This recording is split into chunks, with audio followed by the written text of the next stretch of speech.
नमस्कार दोस्तों, the current news channel में आपका स्वागत है। टोहाना की हर खबर की सटीक और सही जानकारी के लिए हमारे पेज को लाइक और फॉलो करें।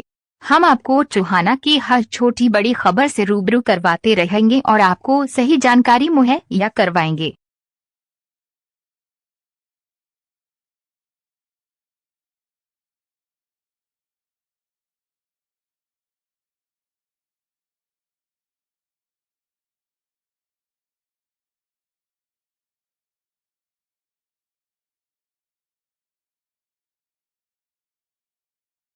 देखिए, ये तो राष्ट्रीय अध्यक्ष जी की ऐसी कोई स्टेटमेंट आई है और भारतीय जनता पार्टी तो हमारा जो केंद्रीय नेतृत्व है उसी के आधार पर आगे चलती है। वो जो भी फैसला लेते हैं वो प्रदेश इकाइयों को मान्य होता है और मैं समझता हूँ कि थोड़े दिन बाद ही लोकसभा चुनाव का बिगुल बज जाएगा और फिर जो भी बातें सामने होंगी, किस प्रकार से पार्टी चुनाव में जाएगी, सारी की सारी बातें हम सब लोगों के सामने होंगी। सर, जेजेपी के जो राष्ट्रीय अध्यक्ष हैं उन्होंने कहा था कि हम एनडीए का हिस्से हैं और हिस्सा है तो हमें भिवानी सीट पर दावेदारी पेश की, तो इसको किस तरह देखते हैं बातें? देखिए, ये तो सब लोग इस प्रकार की दावेदारी करते ही हैं और बाकी तो जब समय आएगा, जब अब जैसे चुनाव घोषित हो जाएगा फरवरी मार्च में, और उस समय जाकर के सारी चीज़ें क्लियर हो जाएंगी और केंद्रीय नेतृत्व इस बात का फैसला करेगा कि पार्टी को गठबंधन में जाना है, अकेले में जाना है। आप क्या समझते हैं? नेतृत्व लेता है, जो भी फैसला वो लेता है हमारी प्रदेश इकाई को मान्य होता है। पूर्व में भी जिस प्रकार से भारतीय जनता पार्टी अकेले चुनाव लड़ी थी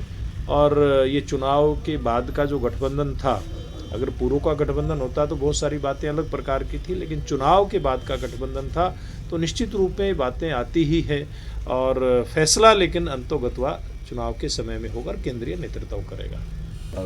वो उसमें कांग्रेस प्रत्याशी की जीत हुई है, इस पर क्या प्रतिक्रिया? देखिए, इस प्रकार का चुनाव बहुत सारे जो मुद्दे होते हैं, खास करके जब इस प्रकार का उपचुनाव होता है तो एक सहानुभूति का फैक्टर बहुत बड़ा होता है, तो इस प्रकार की बातें रहती हैं। और एक चुनाव पार्टी अब उपचुनाव में इसमें हारी है, नया नया चुनाव होकर घटा, तो बहुत ज़्यादा इस प्रकार की इसको उस एंगल से नहीं दे सकते। ये एक लोकल जो इशू था सहानुभूति का, उसके आधार पे चुनाव ये वहाँ पे वो कैंडिडेट जीता है। कांग्रेस पार्टी की जीत इसको मैं नहीं कह सकता, एक सहानुभूति की जीत ये हो सकती है।